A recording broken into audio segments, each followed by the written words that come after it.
Les officiels qui prétendent combattre les extrémistes sont aujourd'hui objectivement les sponsors du MAC.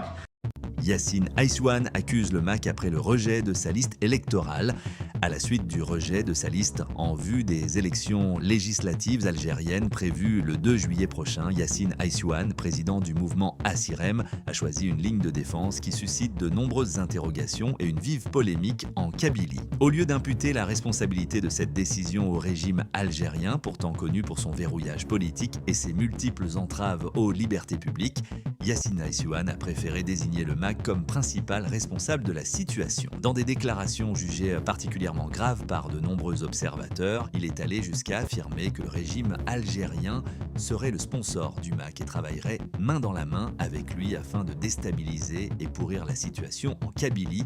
Des accusations qui apparaissent pour beaucoup comme totalement contradictoires avec la réalité des faits. Depuis plusieurs années, des centaines de militants du MAC ont été arrêtés, emprisonnés ou poursuivis par les autorités algériennes. Certains ont été condamnés à de lourdes peines de prison, d'autres à la peine capitale.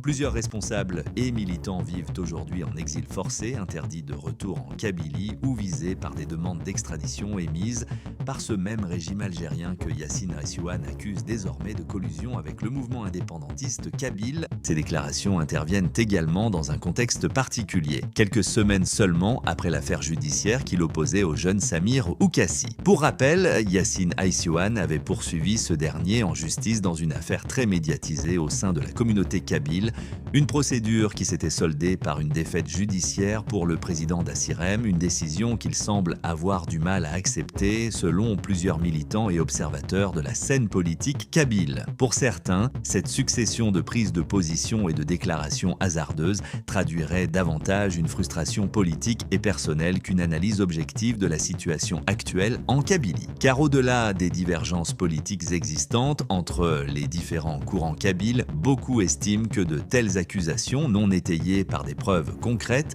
risquent surtout d'alimenter davantage les tensions internes au moment où la Kabylie traverse déjà une période particulièrement sensible. Je vous laisse écouter les déclarations dangereuses de Yassine Aïsouane qui accuse le régime algérien de connivence avec le mouvement pour l'autodétermination de la Kabylie.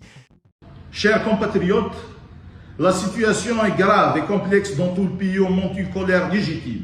J'aimerais cependant attirer particulièrement l'attention de mes compatriotes de Kabylie car il s'y ajoute une prise supplémentaire. Et ceux qui ont parcouru les pages du MAC ces derniers jours savent à quel point cette secte constitue une menace d'autant plus nocive qu'elle est manipulée par le régime. L'opinion publique doit être alertée sur cette réalité extrêmement dangereuse. Les officiels qui prétendent combattre les extrémistes sont aujourd'hui objectivement les sponsors du MAC, dont ils ont largement infiltré les groupes qu'ils encouragent à semer des informations, calomnies, violences pour transformer la Kabylie en champ de diatribe et d'affrontement qui conduisent à des radicalités insensées et déstabilisatrices. Les deux partis travaillent dans une synergie diabolique pour aboutir au même résultat, pourrir la situation en Kabylie. Une preuve éclatante de cette collusion vient de nous être donnée par l'une de ces niches. L'information détaillée concernant le rejet de nos candidatures a été publiée sur des pages proches du MAC, 48 heures avant même notre notification officielle. Je dis bien 48 heures avant notre notification officielle. Même le nombre exact de rejets a été donné.